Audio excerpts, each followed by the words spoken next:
Hello. We are going to go to a library, virtually, of course, but I want you to, sometime in the next 2 weeks, go to a real, honest to goodness library with shelves and books on them to have the following experience.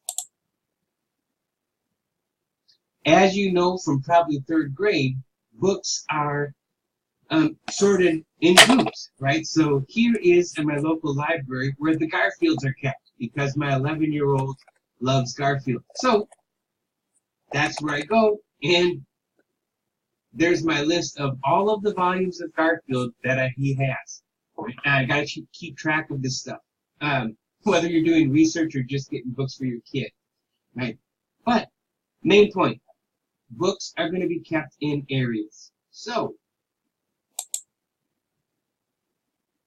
when you have a book that you like or you find one, say for example you're interested in parenting, right? Go there, find that book, look left, look right. Those things are going to be connected and there might be something there.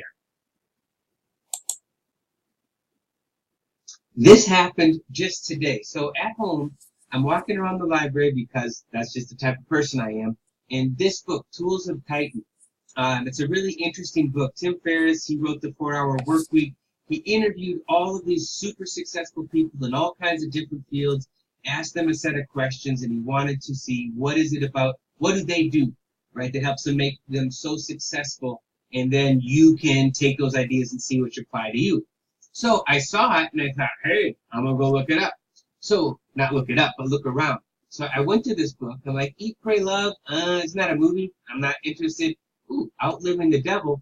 This is Napoleon Hill. So when you go to a section and you find another book that you like or looks interesting based on the title, take it out. And this is very important, right?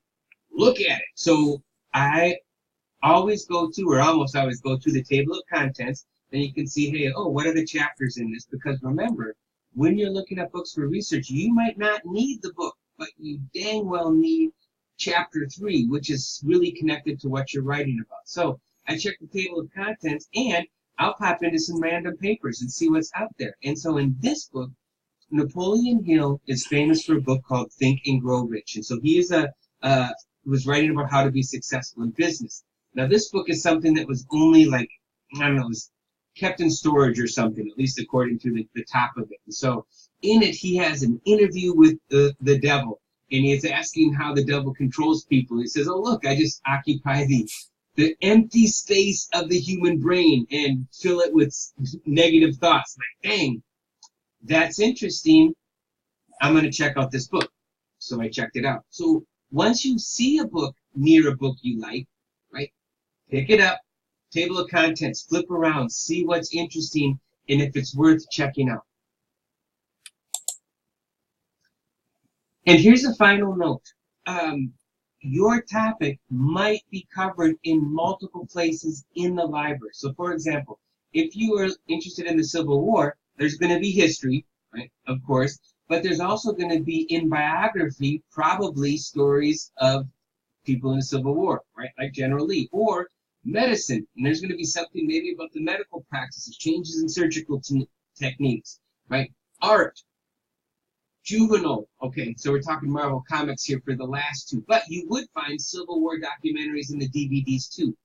And the point is, when you're looking up your books, or when you find a source, it might be in 6829 point all those letters, and that's one area your topic is, but it might actually be in 3 other places in the library, and that's going to give you 3 other angles of how you look at it. So go to the library, try this out.